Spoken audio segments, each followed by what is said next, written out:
All right, everybody, welcome to episode 20. We are very excited to be here on the E-commerce Revolution podcast. This is actually our first time going live, so it's a big, exciting moment for us. We are going to do these live going forward. We will obviously record them and make them available via YouTube, via LinkedIn, Facebook, and wherever you listen to your audio, the audio version of your podcast. Once the recording is over. So stay tuned for that. Notifications will go out as soon as that becomes available. But great to have everybody back here. 20 episodes in. We took a little time off there in August to figure out our live strategy. So we are happy that all worked out great. So my name is Ramin. I'm one of the managing partners at Glew Agency, and Glew Agency is the ones who bring you the E-commerce Revolution podcast. We have done, as I said, 20 episodes filled with information, and today's is not going to disappoint.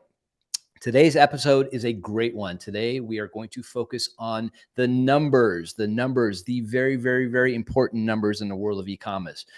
Specifically, what KPIs are key to understanding how your email and SMS marketing is performing. And according to Peter Songerd of Gartner, he once said, information is the oil of the 21st century, and analytics is the combustion engine. And I love that quote because that just says it all. And it's time to know your numbers. And very, very important. Our guest knows his numbers. And by the end of this live stream, we're hoping that you're going to know your numbers as well, or at least know where to look for them and how to make decisions. Our guest is a graduate of Vanderbilt University with an expertise in economic theory and finance. Got to know more about that. He's now the EVP of sales at Glew, which is one of the leading business intelligence tools for e-commerce brands, both large and small. So make sure you stay tuned towards the end of the podcast, where our guest is going to give you an amazing tip that is sure to skyrocket your e-commerce business and kick it into high gear. So without any further ado, please welcome Mark Miano to the E-commerce Revolution podcast. Mark, welcome. Well, thank you, Ramin. It's a pleasure to be here. Absolutely. I've wanted to have you on since we actually have a roster, by the way, of guests that we wanted to have on when we first put this together late last year. And your name was on there, and your name was obviously attached to analytics because you and I have some history. And you've worked with my business partner, Michael, as well. And we love what you do, and you have a phenomenal way of breaking down the numbers and making them easy to understand and really just getting you excited about the numbers. So I'm excited about this today. Okay, so I'm excited too. Good. I know you love talking about this. Just tell everybody where you're calling in from today. Yeah, I live in a little suburb outside of Charlotte, North Carolina, called Waxhaw. It's about an hour south of the city proper. A lot of people know Charlotte because they've changed planes in the airport. I know it's a great airport, but there's a lot more to Charlotte than the airport. But all kidding aside, that's where I've been for the past 10 years. I love it, and that's it's a big tech hub too. I understand Charlotte's. It's definitely a financial hub. It's like the banking capital of the South for sure. Right. Okay. All the banks have headquarters here, and a byproduct that is the fintech technology. Fintech world. Yeah. That's us. Very cool. Well, tell me, I'm curious about your time at Vanderbilt because this leads into where you are today. And, this concept of economic theory, can you just explain what that means? I'm curious. Maybe the folks out there are curious as well. Yeah, absolutely. So economic theory is, you hear about like economists, right? And how they like forecast things like on that ugly box called a television in our houses. They're usually wrong, right? So that's why the word theory is definitely behind it. But the idea is that every single individual is going to pursue optimizing their happiness given the constraints of, reality, whether that be money or time, or mainly money or time. Okay. So it's actually that simple, but to understand it analytically, and also I think the word spatially is what it's all about. So like a lot of logic games. A lot of like XY axes, a lot of like hypothetical scenarios of saying, hey, look, if we have this individual in this scenario, what do we assume the actions they're going to take would be. Mm-hmm. And then we, of course, observe that in reality. And, sometimes our assumptions are right and sometimes they're wrong, but you're constantly, creating a hypothesis, testing it, and then Love it. Well, just based on that, and you use great words like hypothesis and testing, and this is, very marketing speak too, right? In the world of, so just tell me in terms of your degree, and what you're doing today, how much of your degree has come into that? Because my son always asks me, Dad, why do I need this? Why is this? How am I going to use this? But I think there's a pretty tight correlation, I'm assuming, between what you learned and what you're doing. Yeah, absolutely. I always joke, and you've experienced this, that I am guilty for falling asleep in some of the classes in college. Okay, and now I actually kick myself because I actually remember being taught this, in my REM cycle, Right. in the Stan's freshman year. But my point is things like lifetime value, right? Like you're actually taught the calculation for LTV and what that looks like and how it's applied in the real world. Right. So we'll probably cover that in a later question. Yes. Yeah. Or another example would be maybe not what LTV is, but how do I put it this way?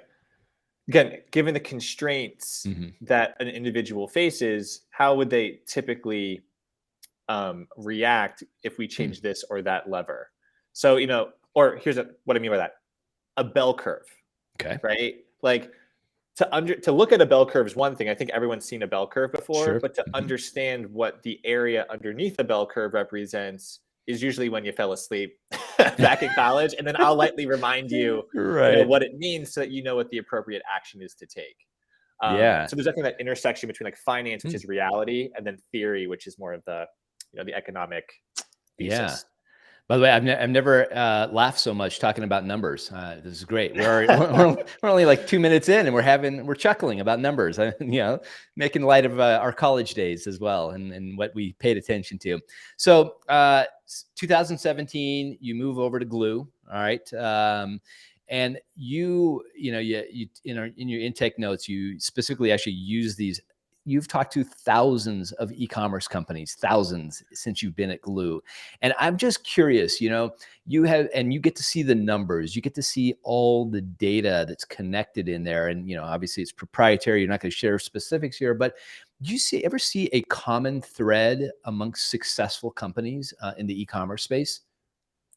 Absolutely. In fact, we will provide these to you in the form of like industry data products so that you understand like, hey, look, I'm a makeup company and I sell to, young women in America.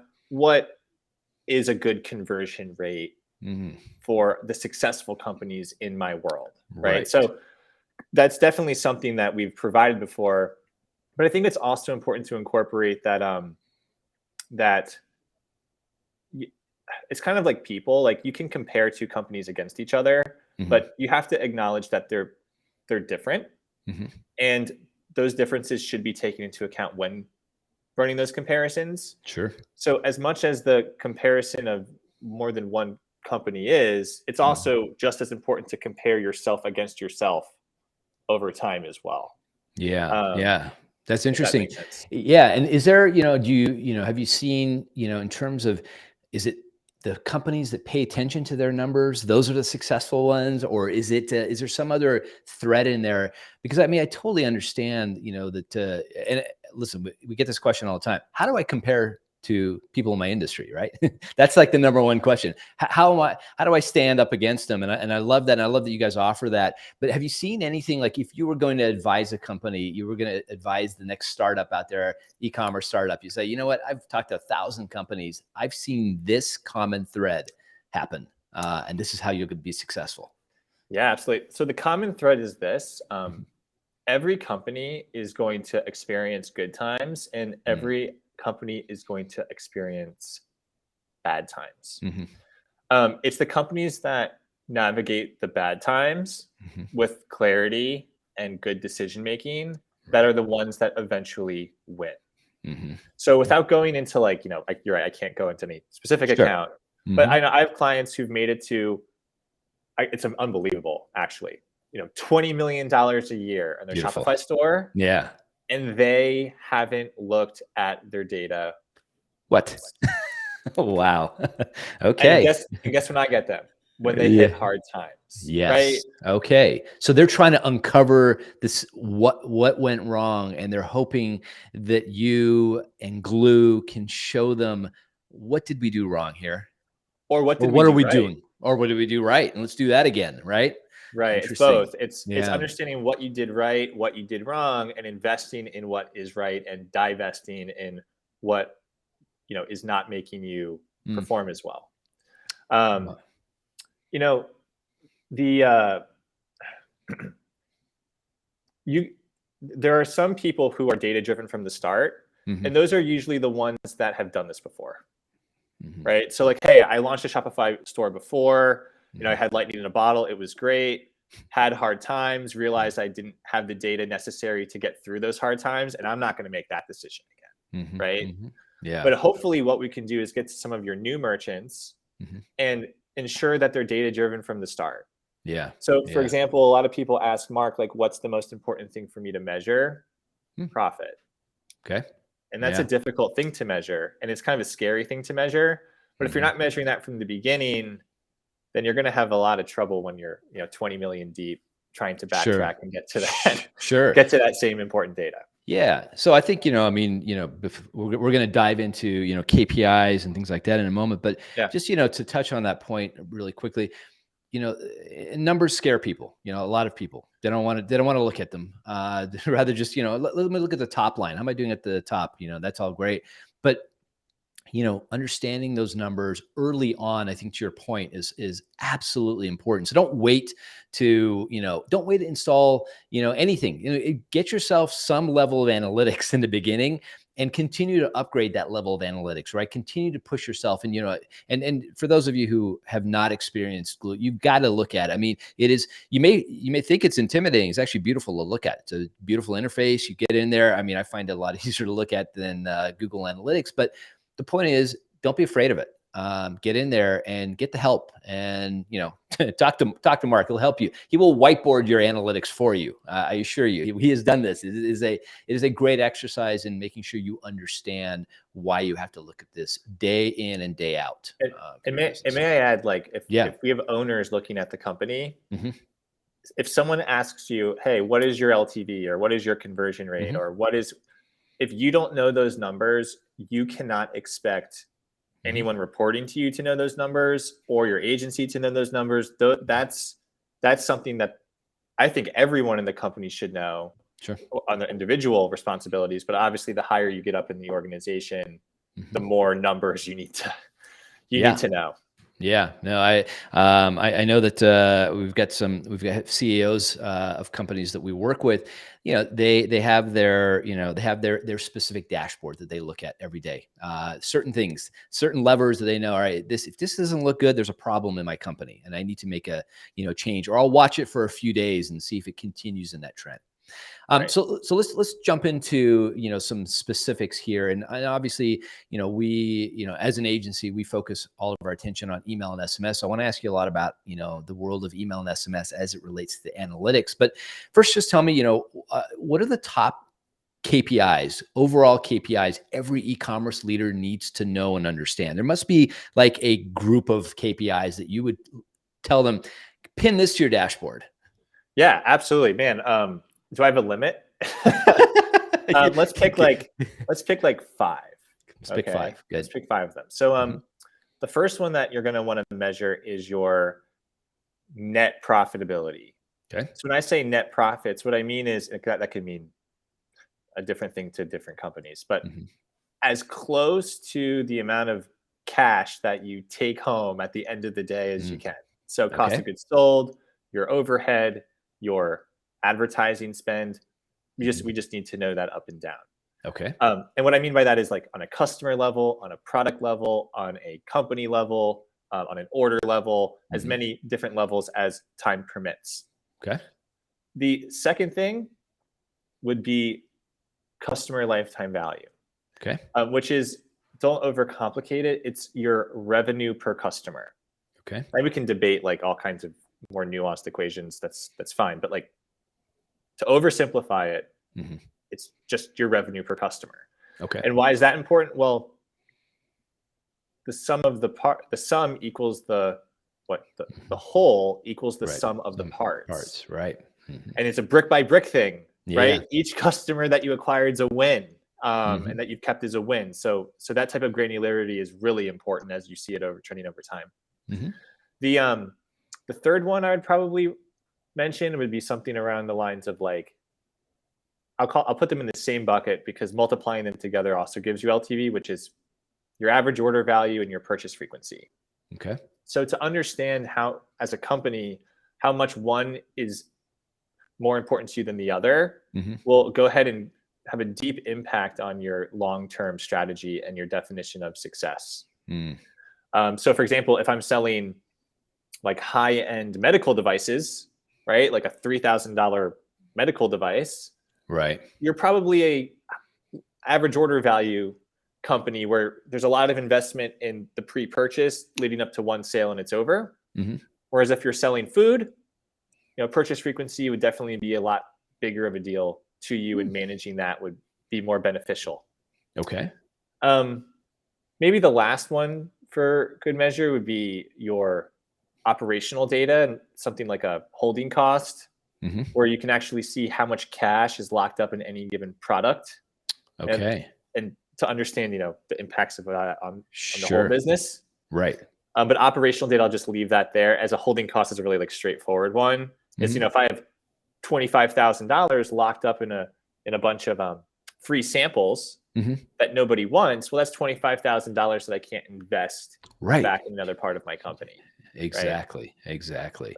No, that's great. Those are phenomenal. And I mean, my assumption is I would easily, for those who are listening who haven't experienced Glew, that easily go in there and add those to a dashboard and have those be something that as a e-commerce leader, I'm looking at daily, weekly, at least looking at them regularly, right? Yeah. Absolutely. Yeah. So what, and CLTV, customer lifetime value, that plays a lot into the world of email and SMS, which is, what we want to cover as well, because, that retention, keeping that, that customer that you work so hard for, through paid ads, maybe Google ads or Facebook ads or wherever you're running your paid ads, you brought them in. You maybe captured them in the pop-up email, or maybe you captured them, they check that box in checkout saying they wanted to hear more about you, but you're going to now work on winning them back, with more or replenishment type of flows and things like that. What do you say at the end of the day? How does the email and SMS, what are the most important ones for email and SMS? I know customer lifetime value is important, but are there others that are specific to email and SMS that should be monitored on a daily, weekly basis? It's a great question. So when you're thinking of your business, it is tempting to think about the business from I don't know if bifurcated is the right word, but in a compartmentalized standpoint, where I have email over here, I got paid here, organic here, wholesale here, et cetera. The reality is, though, is that all of these systems are integrated together, right? Like they're all reinforcing each other or doing the opposite in some way in order to create the final output that you see in your bank account. So when I'm thinking of something like, let's take email and SMS, the rule of thumb and a really good tactic is, like, I think I mentioned this a little bit 2 minutes ago, is comparing things against each other. So for example, if I want to evaluate if my email strategy is or isn't good, the first thing I'm going to do is go get a benchmark of, let's say, my lifetime value as a whole as a business right now, let's say, is $100. Okay. And now that I have that proverbial stake in the ground, I can go into my data warehouse and say, well, knowing that my LTV, or my revenue per customer on average, is $100, I wonder how my customers who were acquired on email compare. Interesting. Okay. Or another one that you just mentioned is, I wonder how my LTV of the customers who first ordered from a different channel but got upsold from email compare. Right. And you start whittling away these different insights, and all of a sudden you have maybe 3 or 4 numbers, and you say, aha, it's the people who get acquired through some other means, but get upsold through email, which equates to the best customer. So I'm going to go ahead and give that a try until I see the LTV of that strategy fall. Then I'm going to go ahead and repeat the same analysis and maybe adjust it in real time. Make That's sense? great. Yeah, absolutely. No, that's phenomenal. And I'm thinking back to a few years ago when we met. I don't think we were even talking about SMS back then. I mean, it has now become, at the forefront, and, you can thank, companies like Klaviyo and Attentive and Postscript and all these companies that are really pushing SMS. What are you seeing in terms of analytics that relate just to SMS? Are you seeing, with the brands that you're working with that are using Glew, are you seeing something interesting that's happening in the world of SMS as it relates to the numbers? Yeah, it's very interesting. SMS is definitely a lot newer to the scene. And it's also, it is so new that there are a bunch of players trying to figure that out. I think you mentioned a few of them, Klaviyo being one, and Klaviyo's got some competition in that space. Sure. What you're probably going to find is you're going to find a lot lower of a conversion rate, possibly, but the juice is definitely worth the squeeze when it comes to like abandoned carts and upsells. Also, what's really interesting is the customer service aspect to it. Yeah. So if you're going to be asking things of your customer, you should also be ready to add value in a similar fashion, or that channel will be cut off from you through like an unsubscribe of some sort. Right. But as long as it's a two-way street, you're going to see traction typically. And by the way, we integrate with Gorgias and Zendesk and all those guys too. Yeah. Just so you know, so you can relate and see exactly how it works. Absolutely. Yeah. But a slightly lower conversion rate because people are kind of new to it, but definitely worth the squeeze both for the upsell as well as the adding value. Yeah, no, that's interesting. And you mentioned Gorgias. There's this question that always comes up. Well, once I start doing SMS, what happens when they ask me questions? As a brand, when I send out my SMS, because I think people are more apt to respond to an SMS message because that's what they do on their phones. It's rare that you respond to a brand. Sometimes it's coming from, no reply or, some obscure email address that has, is not, directly, is not friendly to get a response back from, which is a mistake in my opinion. I think that you need to always open up communication, but that question comes up a lot. Well, what if I get inundated? That's where something like a Gorgias would come in and help that. And it's a two-way street in the world of SMS. I agree with you 100%. This is not you just throw it out there and see what happens type of thing. This is the two-way. So being able to track that both on the outbound and on the inbound, I guess, through a Gorgias or maybe back into the platform itself, the SMS platform, to be able to see what those conversions look like, because that's where the magic's going to happen, at least from what we see. Yeah. Absolutely. And just like I remember, no two companies alike are alike. No two companies are going to be using that strategy the same. Right. So, if you're thinking of like a give and take, you probably want to have an SMS add value strategy, and you'll have KPIs tracking how well your Gorgias guys are doing there, your CS reps are doing there. And then you're going to have a upsell strategy, and your account manager is doing the upselling. We'll have a scorecard there. And you'll probably want that to be like, maybe not one-to-one, right? Because at some point people you're leave me alone. Like, you're trying to add value. I'm still unsubscribing. You're altruistic. But you definitely want to track maybe like a 1-to-3 or 1-to-4, like for every 4 call to actions you have to, hey, you abandoned your cart, buy for me. Maybe you have one reach out saying, hey, I saw that you bought these new leggings and they're $150. Here's a link on how to take care of them. Bingo. Yeah, that's it. That's the way to utilize SMS, to its finest. That really, a lot of times I look at it as for people who are new to the world of SMS, brands who maybe are a little resistant, like, I don't like receiving, they're saying to themselves in their own heads, I don't love receiving these messages or SMS, and I always like to remind them, well, one, it's not about you, it's about what your customer wants.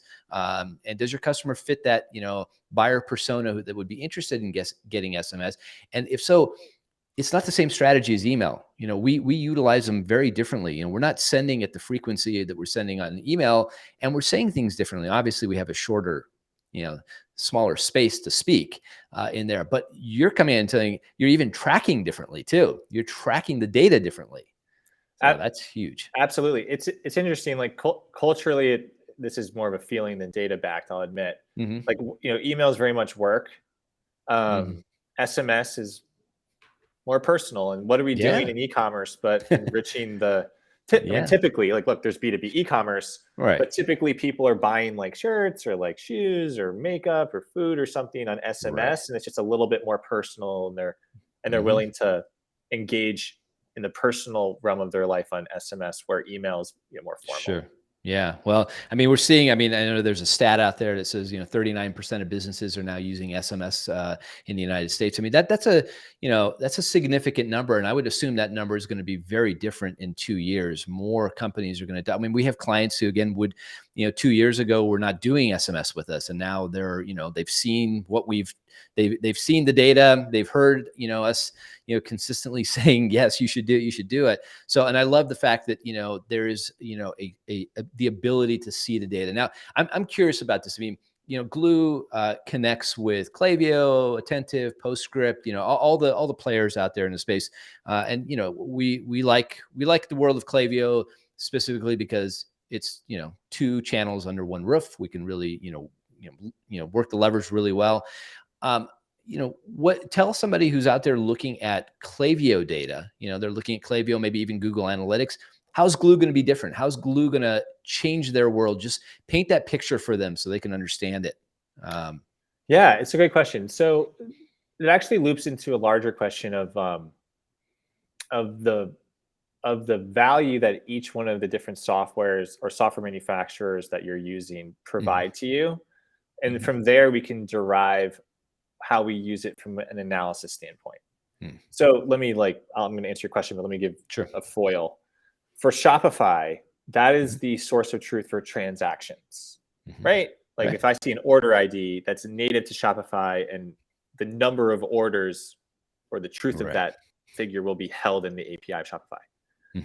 For Google Analytics, or let's say Facebook, a lot of people, let's do Facebook because it's a great one. Facebook does have a revenue number, which would imply that, no, it's the source for transactions. No. Mark Zuckerberg has its own crazy attribution model, and we've all been through this alive for the past 12 months, so we get what that's going on there. But what Facebook's providing is the advertising spend, so that we can calculate ROAS, not the revenue. Revenues from Shopify. So those are 2 examples of what I mean leading up to Klaviyo. So Klaviyo is going to be a great system for outbound emails and outbound texting, and the automations involved with those functions.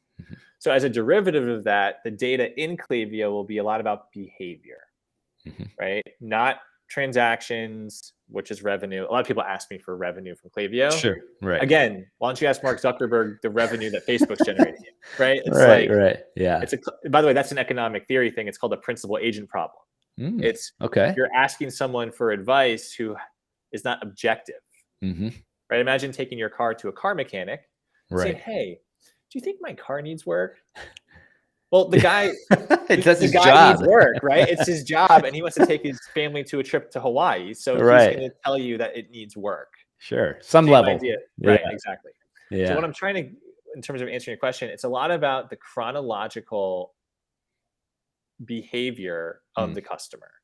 So what did they click on first? What did they click on second? Specifically in the email world, right? What flows worked best for the highest LTV customer? What flows resulted in the lowest LTV customer? The LTV being what I provide you, but it's the chronological touch points across the emails and all the bounces and unsubscribes, et cetera, that Klaviyo is collecting. That's something like Glew would tap into in order to provide you a chronological, like a perfect picture of the behavior of the best and worst customers. Yeah, no, that's great. And I will also just say, because we've been in it, what you've described can potentially sound somewhat complex to people who've never been in it, but it's very easy to look at. It is very pleasing to look at, especially, once it's set up correctly, and the integrations, and those are, pretty easy too. And once you get it all in there, you're just looking at the data, you're letting the data come in, and Glew is, pulling it into the right places, being able to show you. So then you're not intimidated. So then you are going in there, or you're hiring an agency and giving them the mandate to go in there and make decisions and tell me, what's the next best move, specifically as it relates to email and SMS in our case. But, if you're doing paid ads, any of those elements. Yeah. Let me ask you about segments. So you guys can create segments within Glew, correct? And push those segments out back to Klaviyo. And for anybody, by the way, who maybe doesn't know, segment, essentially think of it as a small group of people, customers, who have done something. Maybe they've bought a certain product, over and over again, and they are now, put them in a segment. I always like to use the example of somebody who buys color black. Everything. They buy everything in the color black. We throw them in a segment, loves black. And every time something new comes out, they're going to get an automated message through that segment. Beautiful, cool black t-shirt now available, boom, you get it automatically. So you can do a lot of amazing things with segments, but how do you guys approach segments inside of Glew? And then how do you get that information over to Klaviyo? Yeah, it's a great question. So Klaviyo is great at segmentation. And I love Klaviyo. It's my favorite email system personally. And no, Klaviyo is not paying me to say that. Like, I just genuinely think that. They don't pay any of us, by the way. Yeah, they're just great software, right? It's good at what they do. Yep. What Glew is going to bring to the table is the ability to segment in a much deeper fashion across many more rows and columns across that spreadsheet, right? So like, let's think about this for a minute. I have an email address, right, to the table. Then I have the revenue that customers spent with me, the orders that customers made with me, maybe their average order value, and some things that Klaviyo is going to naturally pull out of Shopify. Right. But what if you wanted to segment out your customer based on the acquisition channel, from paid? Okay. Or you wanted to segment out your customer based on the number of tickets that they placed with you through Gorgias. Okay. Or you wanted to segment out your customer based on the star ratings they left you in Yotpo. Nice. See, this is where a data warehouse is super valuable, right? Because I have all your data and I can twist and turn all those columns however I want, in a much deeper fashion than Klaviyo ever would. And then with a button, you click on it and it pushes the segments over into Klaviyo, or I hate to say ListTrack and MailChimp as well, but mainly Klaviyo. But to some, it's just the idea of the same thing you're doing in Klaviyo, just across all your data types and not just a few of them. Yeah. That's cool. It's I think about returns too. Customers who do a lot of returns. I'm sure companies keep track of that and want to. And maybe within a certain time frame, right? Like I wanted customers who returned this product in the past 90 days, and I'll send them an email. Yeah, no, that's great. Or ask them not to come back anymore because they do too many returns. So or you're cut off, and we're never returning anything for you again. Exactly. Well, let's hope that never happens to any brand. None of the brands out there. But that's phenomenal. I mean, let's call it. It's like segmentation on superpowers, and really gives you a lot more insight. I think one of the things that the e-commerce world has missed in the past, 5 to 7 years, is that the origin of segmentation isn't automation. It actually is what I do, business intelligence. Yeah. So the biggest question that you can ask across segments is like, I wonder what percentage of my revenue is coming from this segment or that segment. Or let me give you an example. I wonder what percentage of my revenue is coming from customers who used one discount code. Ah, okay. Versus two. I love it. Yeah. Or what percentage of my revenue is coming from people who returned once or twice. before I go ahead and cut off their returns, right. Maybe I want to take a look at the LTV of these people and say, you know what, Right. returning 3 times in their life isn't so bad because they've placed on average 15 orders with me. Sure. Yeah. No, that's great. That's that guy. I mean, boy, we could geek out on these all day long. I mean, it's honestly just to have the power of that information and then being able to take action, and or have your agency take action, however you want to do it. I think is amazing. So let's switch gears and let's take you back to Vanderbilt. Okay, let's take you back to when you. They're asking you to come back. They want you to speak to an e-commerce class. Okay. And Mark, your job is to give them one tip, only one tip that will, and once they graduate, they're going to start their own e-commerce business. It's going to just kick it into high gear. It's going to skyrocket their business. What's that one tip, Mark? Because I know you know something. The one tip would be, don't take, when you're setting up your tech stack, right? Don't take shortcuts. Would be my opinion. Okay. So you might have you're the CEO, you're launching this new e-commerce store. Right. And you have this really smart developer, right? Okay. And the developer says, hey, Shopify isn't actually designed to do this, but I found a way to get around it. Yeah. It's called technical debt. Okay. Right. It will crush you, if not in the short term, then at least the long term. I can see you laughing. Yeah. In 2022, we're fortunate enough in e-commerce to have so many complementary apps that fit together in a standard fashion that you don't need to start incurring workarounds or what I'll phrase as technical debt in order to achieve your goals. That's brilliant. And that's nobody's ever given that answer, by the way, because you're right. There are so many choices. I mean, you just take the 5 core apps out there that, the Gorgias, Recharge, they all work together beautifully. They all integrate, but to take the time to think about it ahead of time and map it out. And that technical debt is that'll kill you eventually, kill the business. So great advice. And I mean, I love this time that we're in because we have so many choices, but that's another problem in and of itself too. There are a lot of choices out there too. So very good. There might be a risk in going with a new vendor. I don't think there's any shame in that because, at one point Klaviyo is new. Sure. Yeah. But, I also play a role of people ask me all the time, I'm kind of Switzerland on the subject. Hey, given my business, what would you recommend from an inventory management system or an email platform or an e-com platform? And, I'll give my recommendation, but you're going to want to bounce. You're going to want to get the input of your agency, of your in-house people, of your tech partner. In e-commerce, that's the 3-legged stool. Right. You as the merchant, your tech partners, and your agencies, and making sure they're all happy with each other and working on your behalf and not looking out for number one. Yeah. Yeah. Well, on that point, it's probably why there isn't a partnership meeting that I don't take. I take them all because you mentioned Klaviyo wasn't Klaviyo, 3 or 4 years ago. It wasn't the same, Klaviyo it is today.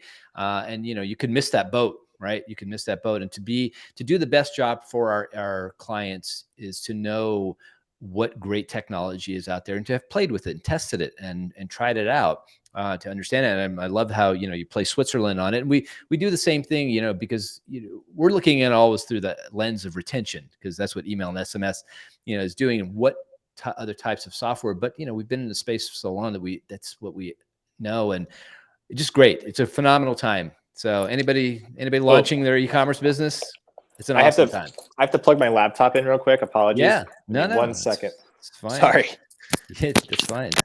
So we'll get you ready just for the rapid fire questions. So we don't want Mark's laptop to go dark, because then he can't answer these great questions that are about to come his way. Perks of a live demo. Yeah. Sorry about that. No, I love it. So let's have a little fun here, if you don't mind. You all situated on your end? You got it all plugged? Yeah, we're all good. Okay, good. All right. Let's do some rapid fire questions if you're okay with that. Yeah, let's do it. All right. So what gets you excited to wake up each and every day to tackle the day? And I know, kids are in the mix and you're probably getting up super early, but what gets you excited?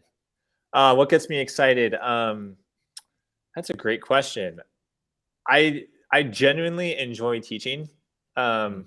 and then to see my lessons being implemented to the success of my Ah, client sounds right. cheesy, but No. like it's actually like seeing like the theory part of what I understand Hmm. being implemented in real life and seeing that Yeah. work is Hmm. and then obviously someone coming back to me shooting me an email saying like this has been the greatest experience ever. It's Hmm. what I live for. It also makes selling easier because referrals are better than cold calls. That's So I that am is true. totally down to work with you on your data and for you to reference me to someone that you also think could benefit than to Yeah. leave you iced out and you Yeah, I know love it. Pat Flynn, great educator himself out there, says service first. He always wears that T-shirt sometimes, service first, and you're coming at that from a service. You provide a service, whether it's just a conversation or deep knowledge like you're doing today, and then you see it in action. That's fulfilling. That's great. it really is. It's rare too to Yeah, be able to have yeah. that opportunity. No, that's awesome. So you got to get up in the morning and kids and life and business. What's the drink of choice in the morning? Oh, tons of coffee. I think Hmm. I drink like maybe like 25 to 32 ounces of coffee a day. Whoa. All right. My dentist was like, "You like coffee, don't you?" And I was like, "You He could knows. tell." Yeah, so tons of coffee to a fault. I love it. I love it. What do you go? You go black or you put No, I logo? haven't. I'm in free advertising for Nespresso, like those Ah. Nespresso machines you see in the mall. My sister got me one, and like it's changed my life. Oh, It's okay. amazing. The little Nespresso things. Oh my god, I love so it. good. I Yeah. love it. I always say this, and I know people are probably sick and tired of hearing me say this, but we had Jack Johnson from Loyalty Lion on, and uh,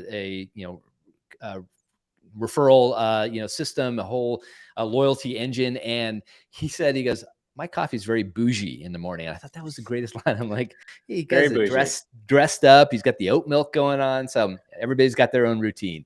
Is he based? He's English. Is he Yes, he English? is Yeah, English. of course. Yes. Yeah. Well, yeah. Yes. There you go. He's got his robe on. Jack, it's all good. We Yeah. integrate deep with Loyalty Lion, by the Oh, way. there you So go. our Yes. webinars with Well, them, yeah. very good people. Reach out to him. I think he's on the partnership side now. So tell me, besides the job that you're doing today, what else would you be doing if you weren't doing this job? Man, if I wasn't doing this job, I would Mhm, be consulting and doing something with analytics at another job. So mhm, my previous job was an analytics software company. mhm. And this job's an analytics software company. I have this knack for I guess analytics. I think it goes back into like, my whole family were teachers. Like my grandma Oh, was a okay. teacher, my mom was a teacher, all my aunts were teachers, my cousins are teachers. So no, I'm not a teacher like, professionally, but Right. I think it's in the genes. And Uh-huh. it would be teaching in some type of aspect, whether it's at a Love it. university or through webinars like this. Yeah, no, that's great. I love it. Love that. Now we mentioned software a few questions ago. What is your go-to software or app? The one that you can't live without. You got it. This is the one you check every day. Oh man, I mean, LinkedIn, a social media platform wouldn't be it, right? Because No, no, LinkedIn, yeah, absolutely. Yeah, anything. I live on LinkedIn. I don't Mhm. post as much. That will be changing soon. Okay. Personally, I'll try to get myself out there more as Glew is now ready for that. But Mhm. man, LinkedIn is where it's at. Not necessarily reading the board, but navigating personas and looking at where Mm. really successful people how they've developed. Mhm. Both for my own professional development, but also to understand like how the trends in the industry. Right. So Interesting. everything about LinkedIn, besides frankly the feed, I really like. The feed's a little. I think the feed's Yes. gotten away from us or Yeah. away from LinkedIn over the years, but I think that all the good information and the conversations happening behind the feed are really Right. amazing. That's interesting. Very nice. Yeah. I mean, I've also taken, we're doing this live on LinkedIn right now. Yeah, like this stuff. Yeah, like Yeah, this stuff. Yeah. Information, right? Education, information. No, that's phenomenal. That's great. And I will live more on it too, because, obviously we're always looking for people, right? We're trying to find yeah. people. And that's a great way to do it. Um, if you could give yourself one talent that you currently don't have, what would it be? Oh man, that's a good one. One talent that I currently don't have professionally, I'm imagining, right? Like I mean, I professional don't know if you talent. want to maybe fly. I don't know. Do you want to fly? Um, that's a great question. That would be cool. I'd probably want to be able to. Man, I have to think about this for a minute. Well, Here's a good one. yeah. I just, I just became the head coach of my 3-year-old's rec Oh, soccer team. nice. And I Okay. thought I'd be a really good coach because like I like teaching, but Uh-huh. coaching is like so different, especially when they're 3. Uh-huh. So I'd really like to work on my coaching skills, not for like soccer, but I think like Sure. coaching, there's one thing to teach someone in like a university setting. It's Right. another thing to be like, coaching young people. And I Hmm. think in my mid 30s now, I think I'll be doing that more and more and getting better Hmm. and better at it. That's kind Sure. of cheesy, but it kind of goes with the teaching. Just Yeah. Are you yelling at the refs? What's going on? if I have to win, I guess I'll have to do that. Yeah. No, I signed Yeah. a waiver that I can't yell at the ref. Oh, Actually, God, uh, how lucky are the refs? You're a nice guy. You don't yell, so uh, I'm sure you're very nice. But that's very interesting, and it is very different. Teaching and coaching. You would think they're very different. aligned, but Yeah, it's a different kind of personality. it's Gets different, in there. and it's funny. I actually now that I say that out loud, I've coached a lot of people older than me in Mhm. my age. It's more teaching younger people. Mhm. I think there's a level of patience involved. I'm actually not a very patient person. Like if I give us like the goalpost to hit, I feel like what's to talk about. Like let's hit it. But I think patience goes Oh, more and wow. would be a good complement to the learning in order to produce the coaching, the better Nice. coaching. Okay. Yeah. Makes perfect sense. Well, to wrap it up, here's the last question. This kind of ties it all in. What's your favorite online store and why? Really good question. Buck Mason. Hmm. No, they're not a client of ours, just so you Yeah. know. But Buck Mason, I think their clothes are spectacular, Okay. and they've done a great job. I really love the idea of growing a business without discounting and leading with Ah. value. Mhm. They do an amazing job of maximizing the happiness of their customers, whether it's through Wow. the clothing, Okay. their emails are timed well. I get the vibe is this: I am here to bring you amazing clothing, and nothing's going to get in my way in order to do that for you. Wow. Is a really big impression I've gotten from them, and for sure, I like everything. I now look. Shout out to Built. This is a Built shirt. So sorry, Buck Mason. Like you haven't picked up my phone calls, but Built is great too. But like I think Buck Mason's Right. approach years ago has been emulated. Well, that's fantastic, and we'll put those in the show notes when we do the on-demand version of this. There's always everyone. I mean, I hear brands now. I didn't even know that brand existed, by the way, because you're there. I mean, maybe I'm their buyer persona. I don't know, but you're definitely their buyer persona, and you've connected with them, and now you're in there. And what are they doing? They're growing their customer lifetime value with you, right? They are emailing you. They are communicating. Do they use SMS, by the way? They do the whole thing, and I let them because you're Yeah. right. Like I'm.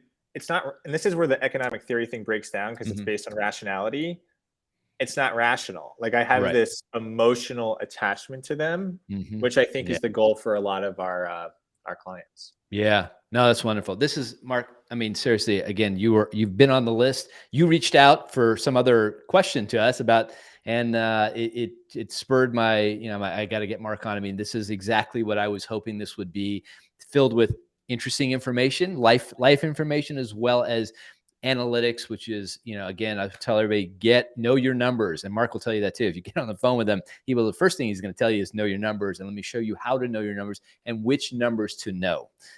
So I really appreciate you taking the time out of your busy schedule. I know you've usually got back-to-back phone calls going on all day long. So thank you for coming on and teaching and serving and providing that information. So maybe just take a moment and tell everybody where they can learn more about Glew, and you too, if you want to tell them how to find you as well. Yeah, absolutely. So if you want to learn more about Glue, our website is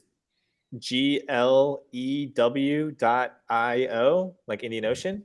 Mm-hmm. Not sticky glue, but e-commerce glue. Right, right. And my email is just my first dot last name. So Mark, MARK dot Miano, Uh-huh. MIANO at glue.io. And that would be Perfect. the best way to get in touch with me. And I'm excited to, in any capacity. It doesn't have to be Sure. a formal type thing. You might just have questions about starting the Shopify store. Yeah. Again, service first, and we'll see you there. Yeah, and maybe you can tell them about the next best place to find clothing too. Yeah, if you're into that. Yeah, absolutely. Well, thank you again, Mark. I hope you have a great day, and we'll put everything you said. We'll put them in the show notes too, so everybody has access to them. And we look forward to continuing our conversation with you and working side by side to help people understand how important it is to know their numbers and how to utilize that information to grow their business in the right way. So, thank you again. Thanks for being. Yeah, you're very welcome. Have a great rest of your day. You too. Take care. All right, that brings us to the end of another episode. Again, this was our first live episode, and it went fantastic. Mark was a great guest, just wealth of knowledge on the world of analytics. Definitely check out Glew, GLEW.io, and check it out. Businesses both big and small. If you have the chance to connect with Mark, he'll show you the world of analytics and how to make it work. We will be putting the on-demand version of this podcast up on LinkedIn, Facebook, YouTube, and wherever you listen to your audio version of your podcast. So thank you so much for that. As always, if you need help with your email and SMS marketing, please feel free to reach out to hello, HELLO, at skuagency.com. Mention this podcast, this live podcast, and we'll hook you up with a free assessment worth $850 that will help you kick your email and SMS marketing into high gear. With that said, thank you very much, everybody, for joining us. See ya.